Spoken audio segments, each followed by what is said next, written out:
Hello everyone, इसी तरह के इम्पोर्टेंट और लेटेस्ट वीडियो सबसे पहले पाने के लिए चैनल को लाइक और सब्सक्राइब करें। प्यारे विद्यार्थियों और दोस्तों, कैसे हैं आप सब। एक बार फिर से स्वागत है आप सबका me and my YouTube class में। आज हम बात करने वाले हैं बहुत ही इम्पोर्टेंट टॉपिक जो आपको पता होगा और यहाँ पे आपने देख लिया होगा थंबनेल में। आज हम पढ़ेंगे राष्ट्रीय शक्ति, अर्थ तत्व और सीमाएँ। अगर आप ये सोचे कि किन के लिए हैं, तो जिनके पॉलिटिकल साइंस से जिनको राष्ट्रीय शक्ति और उससे संबंधित तत्व समझना है उनके लिए, और स्पेशली जो है वो आप ध्यान रखेंगे जो बीए थर्ड ईयर के स्टूडेंट हैं, बीए थर्ड ईयर के जो स्टूडेंट हैं उनके लिए। और बात करें पेपर कौन सा है, ठीक है ना, पेपर नंबर 1 यानी पहला पेपर है। पॉलिटिकल के 2 पेपर होते हैं ना, तो ये पहला पेपर है, तो बहुत इंपॉर्टेंट है और इसको समझिए। क्योंकि अगर आपका मान लीजिए कि आप इस थर्ड ईयर में नहीं है, फिर भी इम्पोर्टेंट होता है। क्यों नहीं? क्योंकि कहीं ना कहीं ये आपकी पॉलिटिकल से रिलेटेड है, तो आपको ये समझना भी ज़रूरी होता है। तो हम बात करते हैं यहाँ पे राष्ट्रीय शक्ति, अर्थ तत्व और सीमाएँ। तो राष्ट्रीय शक्ति क्या होती है, पहला अर्थ क्या होता है ये आपको पता होगा। अर्थ यानी मीन्स, तो राष्ट्रीय शक्ति यानी देश का पावर, देश की शक्ति। क्योंकि हर कोई आज के टाइम पर देखे तो हर देश है वो अपनी शक्ति को बढ़ाना चाहता है। तो शक्ति बढ़ाने के लिए वह भिन्न भिन्न तरीके के प्रयास करता है, ठीक है ना। भले आर्थिक लेवल पर हो, सामाजिक लेवल पर हो, सैनिक लेवल पर हो या और तरीके हो, वह हर प्रकार से सैनिक शक्ति संपन्न होना चाहता है। क्योंकि आज के समय यही देखा जाता है, जो सर्वशक्ति संपन्न होता है उसकी पहचान होती है और उसका हर काम पहले होता है। अगर हम समाज में भी देखें तो कोई प्रभावशाली शक्तिशाली व्यक्ति है तो उसका काम झटाक से होता है और पहचान भी होती है। तो इसी तरह मार्केंताओं ने कहा है कि शक्ति संपन्न होना अति आवश्यक है। अगर कोई व्यक्ति, या मान लीजिए जैसे कि हम बात कर लें यहाँ पे कुछ विधान, जैसे हम कहते हैं कि अगर एक राज्य की शक्ति नहीं है, जैसे प्लेटो ने कहा था शुरुआत में, प्लेटो ने कहा था एक राज्य के लिए शक्ति तत्व और न्याय तत्व होना जरूरी है। अगर वो नहीं है तो मान लीजिए जैसे उसमें प्राण ही नहीं है। तो इस तरह से शक्ति एक वह तत्व है जो राज्य को मजबूत, सबल और सक्षम बनाता है, ठीक है। अब ये बात करें इसके तत्व की, तत्व का मीन्स ये है कि किन वजह से या किन फैक्टर से शक्ति बनती है या राज्य में शक्ति आती है। ऐसी क्या तत्व है जिन वजह से शक्ति है वह राष्ट्र के साथ रहती है या राष्ट्र के साथ आगे बढ़ती है। तो हम अब यही देखेंगे। मैंने कुछ यहाँ पे पहले ही तत्व मौजूद कर दिए हैं, लिख दिए हैं, ताकि आप स्क्रीनशॉट भी ले सकें और इसको बारीकी से समझ लीजिए। क्योंकि एग्जाम में हर पॉइंट को यहाँ पे एक्सप्लेनेशन देना होता है, तो वो समझना जरूरी है, ठीक है। और फिर इसकी कुछ क्राइटेरिया करेंगे यानी सीमाएँ। क्योंकि ये जरूरी नहीं है, कहते हैं ना कि कोई भी कितना भी 100 मतलब अच्छा हो, लेकिन 100% श्योर नहीं हो सकता। कहने का मतलब किसी भी फील्ड की बात करें तो जैसे मैंने यहाँ पे ये तत्व यहाँ पे लिखे हैं जो समझा रहा हूँ, तो ये नहीं है कि बस इतने ही तत्व हैं जो राष्ट्रीय शक्ति बनने के लिए होने चाहिए, नहीं और भी है। लेकिन फिलहाल हम एक अनुमान और तय कर लेकर चलें अकॉर्डिंग टू सिलेबस, तो ये तत्व आपके एग्जाम में हैं। पहला बात करते हैं एक देश का जो यानी नेशनल पावर बनने के लिए पहला तत्व होता है भूगोल, ज्योग्राफी यानी क्षेत्रफल। क्या बात करें, क्षेत्रफल, जलवायु, स्थलाकृति और अवस्थिति, ये मिलकर एक भूगोल होता है। क्योंकि हम बात करते हैं एक राष्ट्र कहाँ पर, एक भौगोलिक क्षेत्र पर ही हो सकता है। एक निश्चित क्षेत्र होता है जहाँ पर एक देश है वो निवास करता है, उसकी जनसंख्या पॉपुलेशन वहाँ पे रहती है। तो इस तरह से एक भौगोलिक क्षेत्र होता है और भौगोलिक क्षेत्र का कुछ कह सकते हैं कुछ क्षेत्र होता है, क्षेत्रफल होता है, छोटा सा क्षेत्र। और वहाँ पर कोई देश बन जाए तो वो स्वतंत्र या कह सकते हैं कि पूरी तरह से आत्मनिर्भर नहीं हो सकता। अगर एक देश को शक्ति संपन्न और आत्मनिर्भर बनना है तो एक निश्चित भूभाग होना चाहिए, ठीक है ना, क्षेत्रफल होना चाहिए। और वहाँ की जलवायु रहने के अनुकूल होना चाहिए। ऐसा नहीं कि राजस्थान में जैसे रेगिस्तान देख लीजिए, सहारा में देख लीजिए, या उत्तरी ध्रुव देख लीजिए जहाँ पे बहुत ही ठंडा या बहुत गर्म है, तो ऐसी भी जलवायु नहीं होनी चाहिए जहाँ पे जनसंख्या निवास नहीं कर सके। भौगोलिक क्षेत्र एक निश्चित क्षेत्र होना चाहिए, अच्छी जलवायु होनी चाहिए और स्थलाकृति ज़्यादा ऊंचा अवश्य नहीं होना चाहिए कि ज़्यादा पहाड़ पठारी और कहीं पे ज़्यादा गहरा यानी खड्डे उबड़ खाबड़ वाला भी इलाका नहीं होना चाहिए। उपजाऊ होना चाहिए क्योंकि जनसंख्या का निवास वहीं होता है जहाँ उपयुक्त जलवायु, मैदानी क्षेत्र होता है, तो वहाँ पे उपयुक्त क्योंकि कहीं ना कहीं ये जो फैक्टर होता है वो राष्ट्र शक्ति को मजबूत बनाते हैं। समझ रहे हैं ना। फिर अवस्थिति का मतलब ये कहाँ पर है। जैसे एक फलाना देश की बात करें, हम बात कर लें एक देश है ए, अब इसको शक्ति संपन्न बनना है तो इसका मतलब ये है कि एक उसके पास निश्चित भौगोलिक क्षेत्र, एक जमीन होनी चाहिए, एक विशाल क्षेत्र होना चाहिए। उस क्षेत्र के साथ हम बात करें अच्छी जलवायु हो उसमें, ताकि वो लोग हैं वो रह सके। ठीक है। फिर बात करें, नेक्स्ट बात आती है इस्लाकृतिक का मतलब है एक निश्चित भू क्षेत्र जहाँ पे ज़्यादा ऊंचावत खड्डे वगैरह नहीं होने चाहिए। ठीक है। नेक्स्ट बात करते हैं हम अवस्थिति का मतलब ये ऐसा हो कि जहाँ पर अंतर्राष्ट्रीय व्यापार अच्छे से हो, आवागमन अच्छा हो। ऐसा नहीं कि हम बात करें कि आवागमन ऐसा हो जिसमें व्यापार करना मुसीबत हो, यानी व्यापार नहीं कर सकते हैं, व्यापार नहीं कर सकते, ऐसा भी नहीं होना चाहिए। क्योंकि जैसे हम बात कर लें, एक देश ऐसी जगह पर आया है जहाँ पे अंतर्राष्ट्रीय व्यापार भी सही हो सके, आदान प्रदान हो सके, तो वो देश फलता फूलता है। वरना कहीं खाने खोपचे में आ गया है अगर कोई देश, तो उन्नति करेगा क्या? नहीं करेगा। तो इस तरह से एक शक्तिशाली देश बनने के लिए पहले भौगोलिक क्षेत्र होना बहुत अच्छा होना बहुत ज़रूरी होता है। दूसरी बात करते हैं प्राकृतिक संसाधन, वेरी इंपॉर्टेंट। संसाधन जो मानव के द्वारा उपयोग में लिए जाने वाले कुछ साधन है वो संसाधन की श्रेणी में आते हैं। प्राकृतिक संसाधन बहुत ज़रूरी है क्योंकि हर देश की नींव संसाधनों पर टिकी होती है, और स्पेशली अगर हम कहें तो प्राकृतिक संसाधन, क्योंकि प्राकृतिक संसाधन है वह व्यक्ति के जीवन यापन, देश के, राष्ट्र के जीवन यापन और शक्ति संपन्न होने के लिए जरूरी होता है। जैसे मैंने यहाँ पे कुछ लिखे हैं, जैसे खाद्य सामग्री, यानी प्राकृतिक संसाधनों में वहाँ पर सुलभ खाद्य सामग्री उपलब्ध हो पाए, कच्चा माल मिल पाए, जैसे पेट्रोल, कोयला, ठीक है ना, और भी इसके साथ खनन के जैसे धातु अधात्विक तत्व जो होते हैं। अगर किसी देश के पास अधात्विक और धात्विक खनिज हैं तो वह अपनी बेसिक ज़रूरतें पूरी कर सकता है। पेट्रोल और परमाणु संसाधन अगर उपलब्ध हो जाए तो वो देश शक्ति संपन्न हो सकता है। जैसे एग्जांपल में देख लें कि हमें बाहर से आयात करना पड़ता है तेल, यानी ऊर्जा संसाधन, जैसे इराक, ईरान वगैरह, सऊदी अरब है, वहाँ पे प्राकृतिक संसाधन के तौर पे ईंधन ज़्यादा है, तो वो इस बलबूते सिर्फ और सिर्फ ईंधन के बलबूते पे वो एक विश्व में एक अपनी छवि छोड़ जाते हैं। तो कहीं ना कहीं अगर हम कहें कि प्राकृतिक संसाधन संपन्न देश विश्व स्तर पर सर्वाधिक सक्रिय भूमिका निभाता है। एक शक्ति संपन्न देश तभी बनता है जब उसकी ज़रूरतें वह खुद ही पूरी कर सके।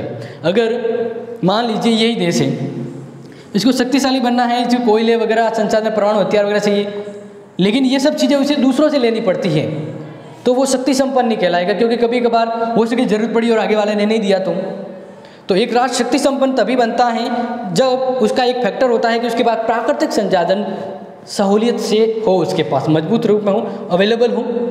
एंड द नेक्स्ट पॉइंट आता है जो आपको पता होगा, एक राष्ट्र की शक्ति समृद्धि को बढ़ाने में या एक राष्ट्र का शक्ति का तत्व होती है पॉपुलेशन, जनसंख्या।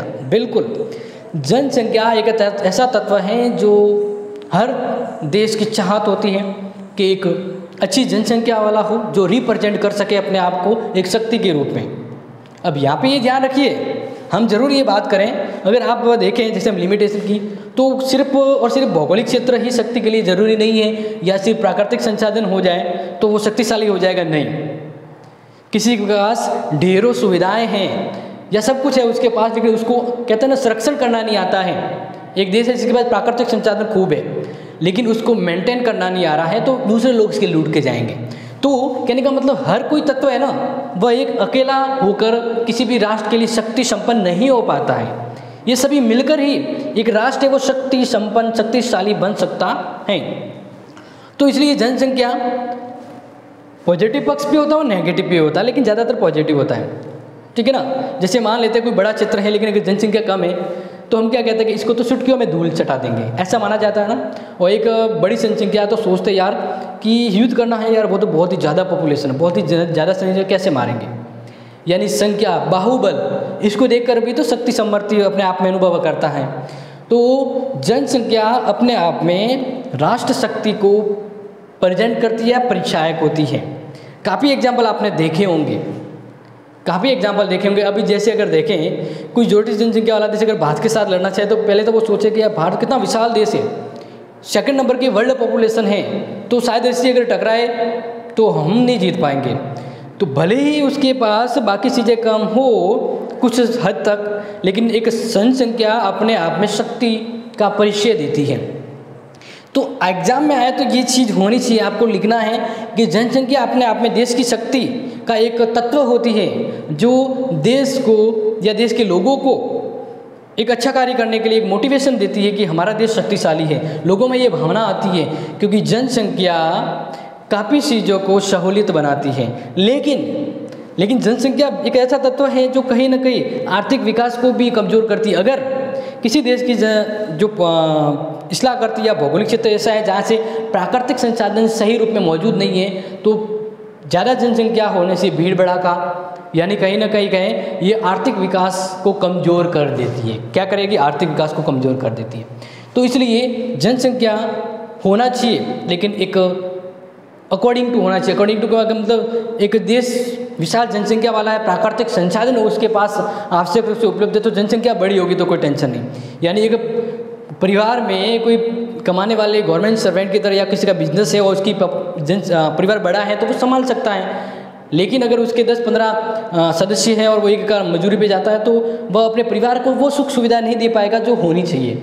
तो जनसंख्या पक्ष भी है और नेगेटिव भी होती है। तो कहीं ना कहीं लेकिन यहाँ पे हम देखेंगे एक शक्तिशाली देश के लिए निश्चित जनसंख्या होनी चाहिए, क्योंकि जनसंख्या जिसमें संप्रभुता होती है, शक्ति होती है और देश को सहयोग और सपोर्ट करती है।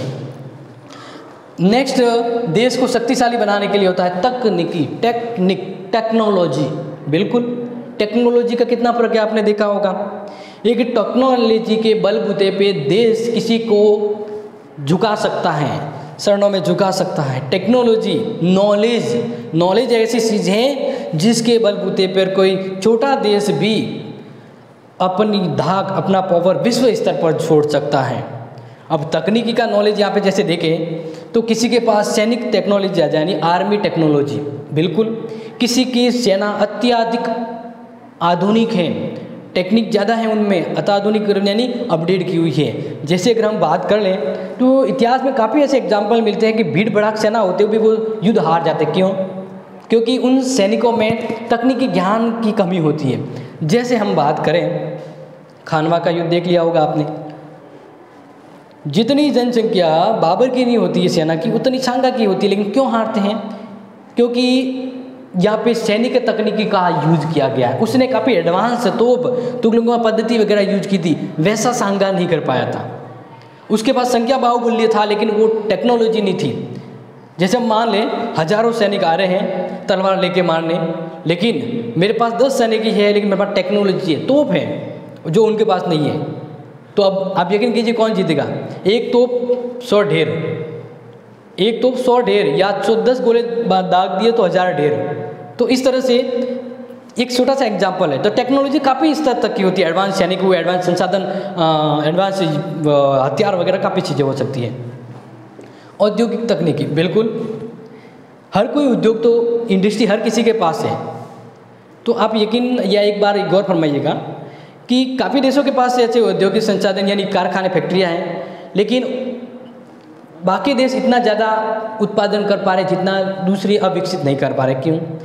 क्योंकि कहते हैं ना, काम करना और काम करने का एक तरीका होता है। काम तो सभी करते हैं, लेकिन काम करने का एक तरीका होता है, व्यवस्थित होता है। उसको एक रूपरेखा देने के लिए निश्चित संसाधन और तकनीकी ज्ञान होना जरूरी है, ताकि थोड़े से समय में, थोड़े से संसाधनों में भी ज़्यादा उत्पादन किया जा सके। स्मार्ट इंडस्ट्री, स्मार्ट नज़रिया, स्मार्ट टेक्नोलॉजी, तो वह कम समय में, कम संसाधनों में अधिक की सुविधा संपन्न बना सकता है या अधिक शक्ति संपन्न बन सकता है। तो कहीं ना कहीं अगर हम देखें, टेक्नोलॉजी किसी दिव्य देश को शक्तिशाली बनाने में काफ़ी हद तक सहयोग देती है। क्योंकि एक जनसंख्या बहुत बड़ा देश है, लेकिन उसके पास टेक्नोलॉजी इतनी नहीं है जितनी दूसरे के पास है। तो टेक्नोलॉजी कहीं ना कहीं राष्ट्र की शक्ति को बढ़ाने का एक तत्व होता है, जो आपको पता होगा।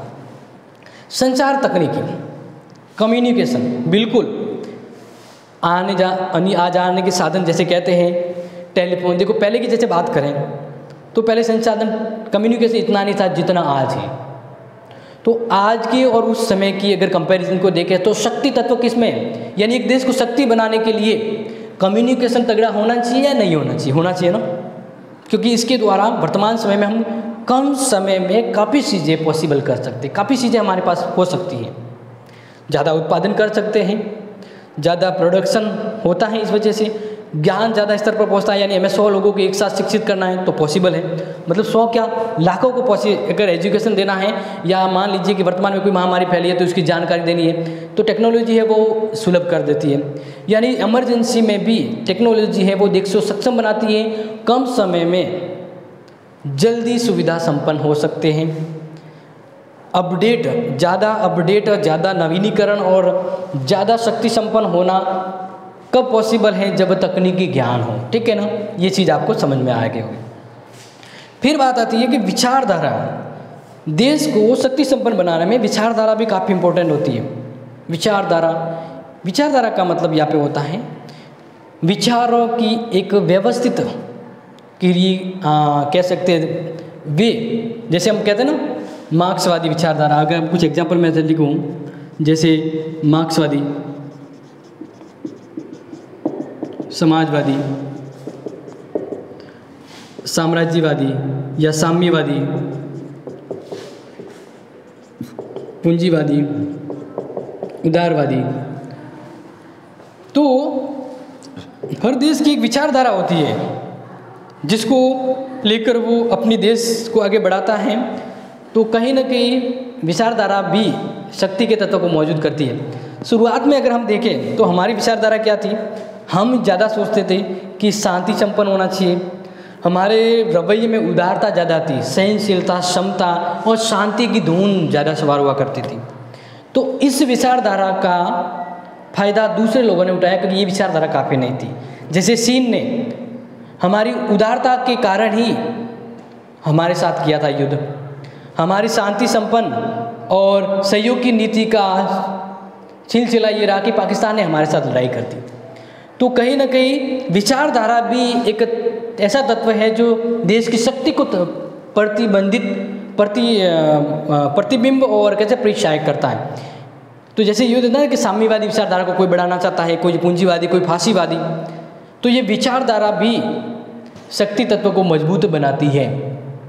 एक राष्ट्र को होना ये चाहिए शांति संपन्न के साथ साथ वह हर क्षेत्र में अपडेट वर्जन की तरह अपनी विचारधाराओं को भी बढ़ावा दें, क्योंकि हम अपनी विदेश नीति जो बनाते हैं, अपनी विदेश नीति, उसमें भी विचारधारा का समावेश मौजूद होता है। हम जैसे होंगे हमारे विचार ही वैसे बनेंगे, इसलिए हमारे विचारों में तालमेल होना चाहिए, सभी तरह के विचारों का तालमेल और सामंजस्य होना चाहिए, ताकि हम दूसरों के मुकाबले अपनी छवि अच्छी बना पाए। एक अच्छी शक्तिशाली विचारधारा, एक अच्छी विचारधारा एक देश की शक्ति को प्रतिबिंबित करती है।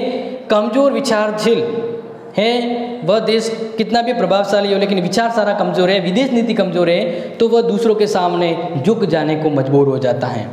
तो वैसे आप कहते हैं ना थिंकिंग पावर, यानी सोच में भी शक्ति होती है। अगर आपकी सोच मजबूत है, इरादा मजबूत हो जाएगा, इरादा मजबूत हो गया तो देश भी शक्तिशाली हो जाएगा। तो वही चीज़ यहाँ पे विचारधारा से संबंधित आती है। राष्ट्र चरित्र, जैसे किसी व्यक्ति का अगर करैक्टर अच्छा है तो लोग उसे और उसकी जो पौष को स्वीकार करते हैं, उसे सलाम ठोकते या उसे अपना महत्व देते हैं, उसे इज्जत देते हैं। अगर किसी का कोई करैक्टर नहीं है तो बोले कितना ही मोटा टूटा या कैसा भी व्यक्ति हो जाए, सब इसको धिक्कारेंगे या पीछे बुराई करेंगे या कहीं मौका मिले तो तोड़ देंगे उसको। तो अपने आप में एक चरित्रवान होना भी एक लाइटिंग का पावर है। चरित्रवान होना, लाइटिंग पावर, एक प्रकाशमय शक्ति का द्योतक होता है। एक व्यक्ति अगर, या हम अगर राष्ट्र की बात करें, एक राष्ट्र कैसे शक्तिशाली हो और क्या महत्व निभाए, तो ध्यान रखिए एक राष्ट्र शक्ति संपन्न होने का एक एग्जाम्पल ये भी होता है कि उसका करैक्टर अच्छा होता है, देश के दूसरे देश के सामने उसकी छवि अच्छी होती है। तो एक राष्ट्र अच्छा होगा, एक राष्ट्र की छवि अच्छी होगी तो उनके नागरिक उससे गौरवान्वित मतलब प्रेरणा लेंगे और अपने आप को या अपना स्टैंडर्ड ऊंचा करना चाहेंगे। तो कोई व्यक्ति अपना करैक्टर अच्छा तभी कर पाता है जब वह विभिन्न तरीक़ों से शक्ति संपन्न होता है, उनका थिंकिंग और माइंडली पावर अच्छा होता है। तो ऐसे ही एक देश को शक्ति संपन्न बनाने के लिए दूसरे देशों के सामने एक करैक्टरशील मिसाल कायम करनी है, एक अच्छी मिसाल कि हाँ वह फलाना देश बहुत अच्छा है, उसकी एक पैठ दे सकते हैं, ताकि हमें कभी ज़रूरत पड़े तो हम अपनी पेट के बलबूते पे कभी भी किसी भी प्रकार का सहयोग ले सकते हैं, हमें किसी भी संकट में सहायता मिल सकती है। तो राष्ट्र भी अगर करेक्टर अच्छा होगा तो उनके लोग अच्छे होंगे, आत्मनिर्भर होंगे, स्वतंत्र होंगे, एक पॉजिटिव एनर्जी होगी और ये पॉजिटिव एनर्जी रिफ्लेक्ट होगी शक्ति के रूप में। फिर है राष्ट्रीय मनोबल। राष्ट्रीय मनोबल का मतलब है कि राष्ट्र से संबंधित आपके अंदर क्या भावना है। जैसे कहते हैं राष्ट्रवाद, राष्ट्र के प्रति आपके समर्पण, सहयोग, अर्पण की जो भावना है वही राष्ट्रीय मनोबल है, जो आप अपने राष्ट्र को ऊंचा बनाने में सहयोग देते हैं। जैसे वंदे मातरम और जनगण कहीं बज रहा था तो आपके मन में क्या भाव आते हैं, आप एकदम से सैल्यूट और सीना तान के खड़े होते हैं कि मेरे देश का राष्ट्रगान चल रहा है। तो ये आपको जो फीलिंग जो आती है वो अंदर से आती है, अंतरात्मा। तो एक देश के हर एक नागरिक के मध्य ये अंतरात्मा होनी चाहिए, भावनात्मक होना चाहिए अपने देश के प्रति समर्पण, सहयोग और देशभक्ति का। तो यही सहयोग, समर्पण जो रिफ्लेक्ट करेगा देश की शक्ति का, ताकि कहीं पर ज़रूरत पड़े तो राष्ट्रीय मनोबल अगर मजबूत होगा तो बाकी देश अपने आप झुक जाता है। जैसे राष्ट्रीय चरित्र किन पे निर्भर करता है, एग्जाम्पल देखिए चरित्र। अगर किसी व्यक्ति का चरित्र अच्छा है, किसी देश का चरित्र अच्छा है, जैसे भारत का, तो भारत के लोग भारत पर गर्व करेंगे। पाकिस्तान के जैसे अगर फॉर एग्जाम्पल मान लें, अगर इसका कैरेक्टर अच्छा नहीं है तो वहाँ के लोग कोई इसका पक्ष देंगे, कोई नहीं देंगे, तो देश अंदर ही अंदर टूट जाएगा। तो राष्ट्रीय मनोबल देश को एक बनाता है, शक्ति संपन्न बनाता है। संस्कृति, किसी देश की संस्कृति, उसकी कैरेक्टर, उसका मनोभाव, उसकी राष्ट्रीय एकता को बढ़ाती है। सुयोग्य, अगर सरकार अच्छी है तो राष्ट्र ऑटोमेटिकली अच्छा बनेगा, क्योंकि सरकार सही से काम करेगी तो लोग सरकार के साथ जुड़े रहेंगे, लोगों का सरकार और राष्ट्र के प्रति मनोभाव, समर्पण भाव जुड़ा रहेगा, तो राष्ट्रीय मनोभाव, राष्ट्रवाद की भावना बढ़ेगी। और परिस्थिति, तो परिस्थितियाँ अच्छी होनी चाहिए, राष्ट्र मनोबल ऑटोमेटिकली बढ़ जाता है। नेक्स्ट आती है कि राष्ट्र शक्ति किस पर निर्भर करती है, नेतृत्व, लीडरशिप। मेरे सामने हजारों लोग खड़े हो गए लेकिन मुझे लीडरशिप नहीं आती है, मुझे लोगों को नेतृत्व करना नहीं आ रहा है, तो हजारों भीड़ का जो पावर है वो मेरे कोई काम नहीं आएगा।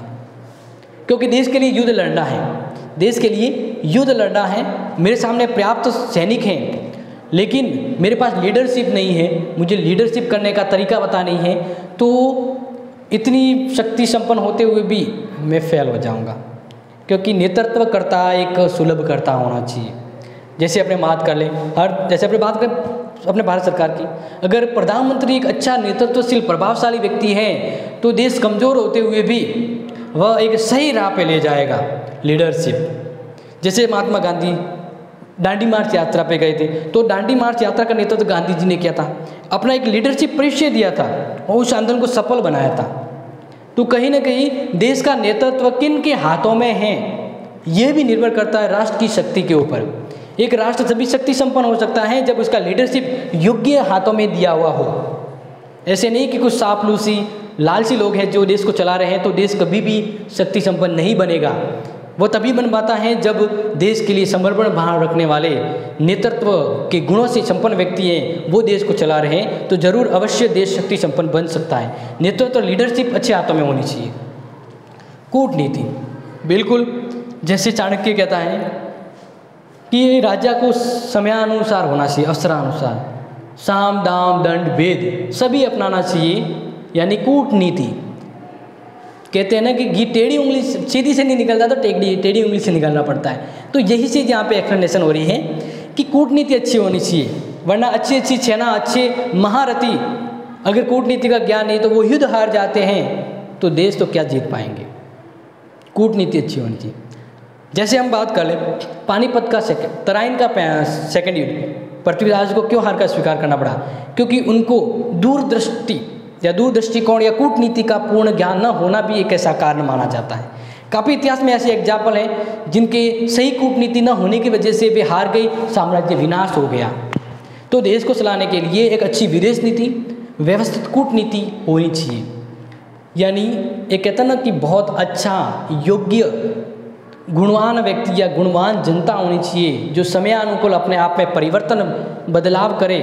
जैसी हवा चली वैसी विदेश नीति में बदलाव होना चाहिए, तो वह देश आगे उन्नति कर पाता है। तो कूटनीति एक ऐसा तत्व है जो देश को शक्ति संपन्न बनाने में काफ़ी हद तक सहयोग देता है।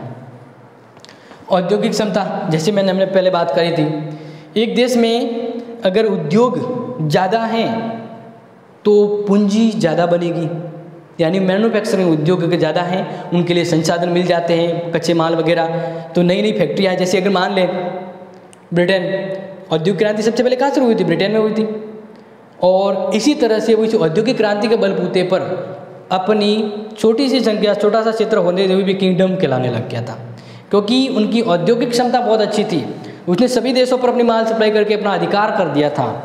तो औद्योगिक क्षमता कहीं न कहीं देश को आर्थिक रूप में मजबूत करती है, और आर्थिक रूप में मजबूत होता है तो वो राष्ट्र में रूप होता है। कहता ना कि बिना इसके कुछ नहीं होता है। तो ये कब होगा? जब देश एक शक्ति संपन्न होगा औद्योगिक रूप में। तो पैसे होंगे तो सब कुछ हो सकता है, ऐसा माना भी जाता है।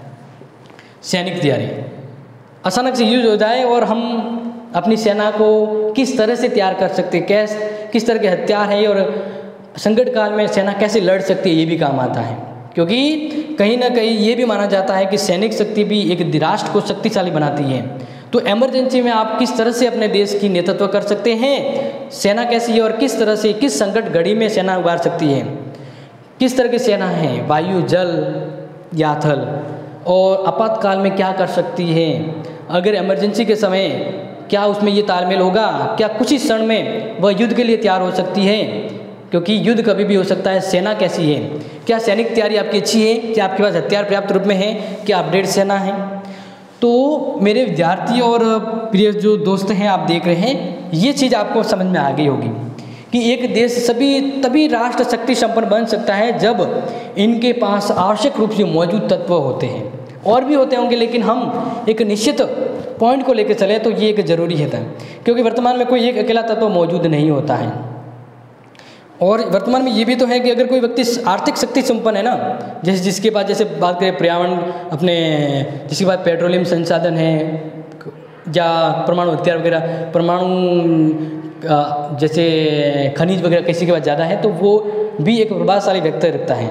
यानी प्राकृतिक संसाधन वर्तमान में काफ़ी इंपॉर्टेंट रोल करते हैं। तो सभी अपने आप में अकेले कुछ काम के नहीं, सभी मिलकर एक देश को शक्ति संपन्न बना सकते हैं। सबका अपने अपने स्तर पर योगदान है। तो इस तरह से आप ये लेसन समझ गए होंगे। अब मुझे आप ये कमेंट बॉक्स में करके बताएं ये कि ये आपको समझ में आया, क्या चीज़ समझ नहीं आई। अगर आई है तो इसको आप ज़रूर शेयर करें। मिलेंगे नई वीडियो के साथ, तब तक के लिए आप सभी का तहे दिल से धन्यवाद। Thank you.